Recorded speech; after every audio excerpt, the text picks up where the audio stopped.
Hey YouTube, today we're going to be talking about the state of Metabo HPT in 2026, so let's get right into that on Tinker with Tools.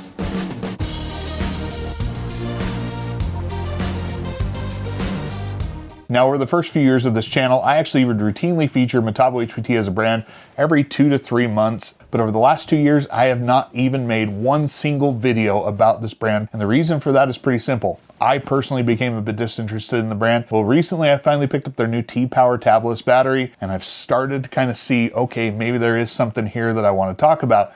So what I want to do today is actually go through and talk about the state of the brand in 2026. I want to cover the good, but I also want to cover some of the bad that I see and talk about what I think needs to change for it to be a brand that really is a compelling offering moving forward. Now, obviously, this brand is known by various names throughout the world. Here in North America, it is Metabo HPT. It was previously known as Hitachi.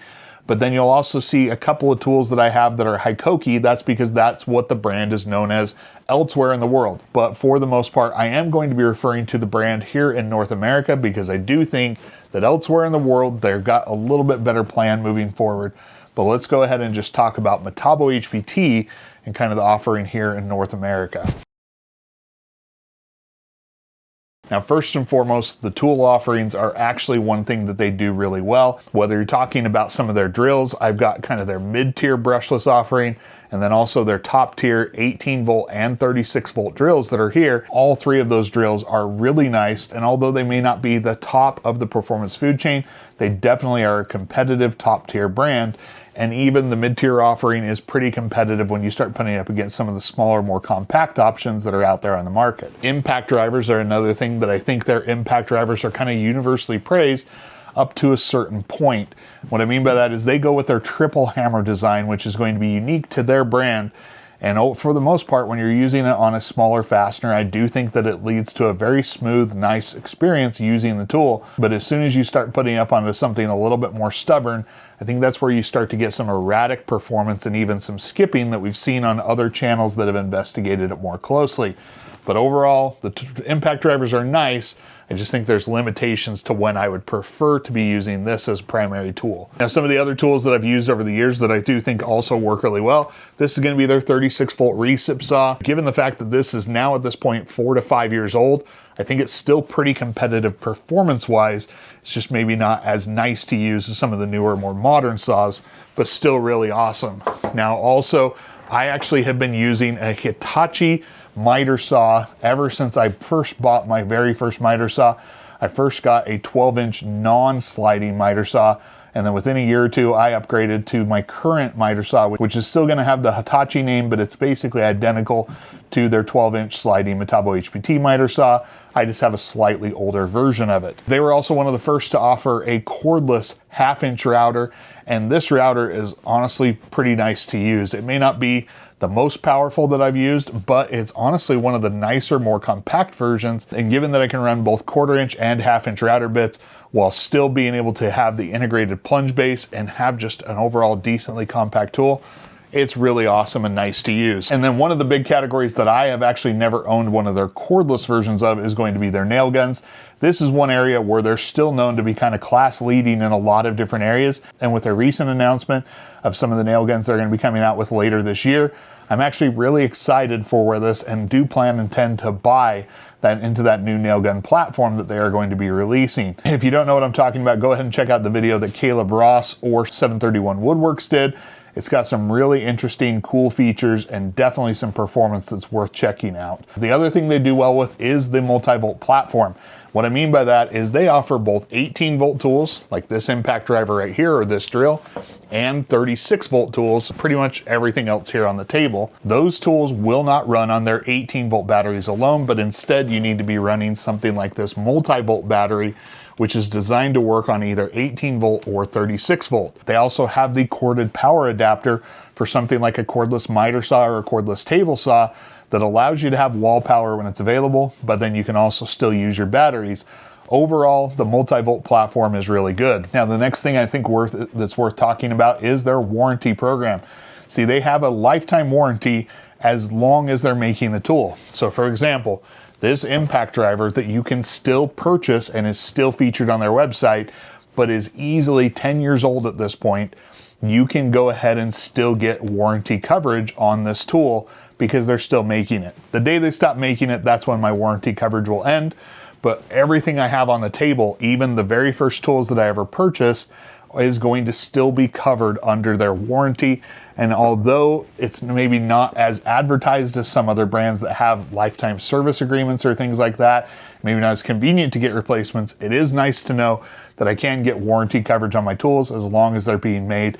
And given the lifetimes that they have on some of these tools, it's actually proven to be pretty much the entire time that I've had Hitachi or Metabo HPT power tools. All right, so now with some of the good out of the way, I do want to go ahead and show you a demonstration of some of these tools. So let's go head out to the shop and kind of see what they can do when we put them to use.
Now, obviously that was just a simple demonstration. I don't have various times for a lot of things, but really I'll break down the performance very simply. I think for the most part, the tools really come alive as soon as you get out of kind of their standard 18-volt batteries. At least that's what I've noticed. This drill, the compact drill, is actually kind of uninspiring down on the 2 amp hour battery. As long as you're doing lighter duty stuff, it will do it, but as soon as you start to push it a little, you'll notice its kind of shortcomings pretty quickly. But then when you put it on that multi-volt 2.5 and 5 amp hour battery, it actually really comes alive and is one of the more performant drills in its class from what I've done in testing previously. Kind of the same thing with the 18-volt full-size drill, as I did test it on that 2 amp hour battery, and it was even worse performing in my opinion because it's really just underpowered. But as soon as you put those up on those better batteries, that's where you really start to notice a difference.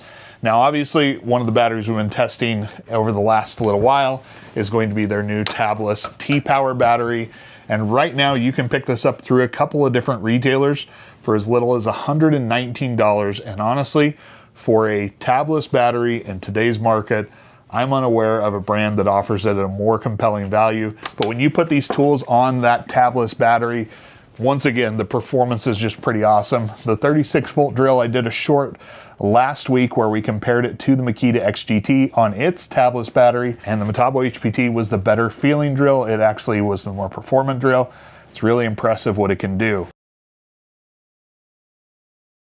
Well, I think the first and biggest thing, especially in North America, is just going to be some of the branding choices that have been made. Really, Hitachi wasn't a terrible name. If they wanted to rebrand it, why not just go with HiKOKI everywhere? Going with a name that was so similar to another existing power tool brand that was already under your corporate umbrella was just going to be confusing from the start and certainly did not help their place in the market at all. I do think HiKOKI would have been a better choice. Then additionally, they've now doubled down on that in the North American market, and German Metabo in North America is no more. Any new tools that they release will come out under Metabo HPT on their multi-volt platform. Now, luckily elsewhere in the world, you can still get German Metabo. They have some awesome tools. We're in fact going to be featuring one of their tools in the coming weeks. branding as a whole, it's just one of those things that I think they made some curious choices, and it's really just kind of chipped away at the respect for the brand and maybe even some of the name recognition by consistently picking kind of odd choices there. Now, some of the other things that I think really hurt them is obviously just going to be lack of a true full in-store presence. Here in the US, not having the majority of the 36-volt tools in store, really only having the nailers and some of their mid-tier tools at my local Lowe's is just kind of an odd choice. And even online at Lowe's, you struggle to find certain 36-volt offerings. Now, luckily, there are other online retailers, and if you're lucky enough to live near a Menards, you still can get this brand in stores. So I don't think it's as dire as maybe some other brands who have recently gotten kicked out of Lowe's, but it would be awesome to see them kind of reclaim some shelf space by making some positive steps forward. I think that would be awesome. Now, the reason why I kind of hold out a little hope here is because they've started kind of showcasing them at various Lowe's events. And so if some of those nail guns become successful, hopefully we'll start to be able to see some of the brand kind of make its way back into physical stores. I think that would be really good and something that could be done really well. And then the last item of the bad is just the full product offerings maybe not being available in the market. That's something that can be frustrating, whether it's their latest and greatest impact drivers taking forever to come here, or the fact that the silent impact driver or the little precision blower have never made it to the US market. They even have various saws that have never made it here. And then they even have an 18-volt 5-in-1 multi-head drill driver that they've had out in the UK market for a number of years now that has never made it over here. By not having access to those full tool lineups, even if they're not tools that you would normally buy, it still feels like, well, maybe I'm not going to buy into this brand because I never know what I'm going to be able to get access to. That's certainly something that I think kind of affects their perception of how well the brand is doing by just not having that full lineup in here. So that's definitely one of the things that I think falls into the bad category. So now with the bad kind of out of the way, I do think it's important to talk about what could happen to kind of change the perception of this and make this brand a lot more appealing moving forward. Kind of already hinted, those nail guns being released and even pushing forward their placement in the hierarchy of nail guns and cordless offerings.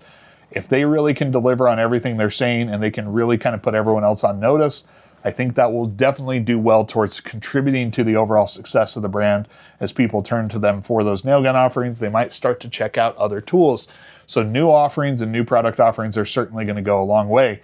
I kind of view this brand a little bit like I did Bosch a few years ago, where Bosch had just made some peculiar marketing choices, didn't necessarily offer their full tools here, and wasn't really innovating or bringing new products to market. So if they can go ahead and kind of start to offer a little bit more innovation and more frequent product offering releases, then I do think that there is a place for them in the tool landscape, and there's certainly a brand that can offer quality power tools. I just think they just need to refocus on that a little bit. There is a lot to like about this brand. I do think that they're worth checking out. It can just be a little hard to get excited if you're just seeing it kind of chipped away at over time, but I do think there's potentially some awesome things on the horizon. So go ahead and let me know down in the comments below. Is this a brand you would consider in 2026? Let me know what you like about them, and if there's stuff you don't like, let me know about that too.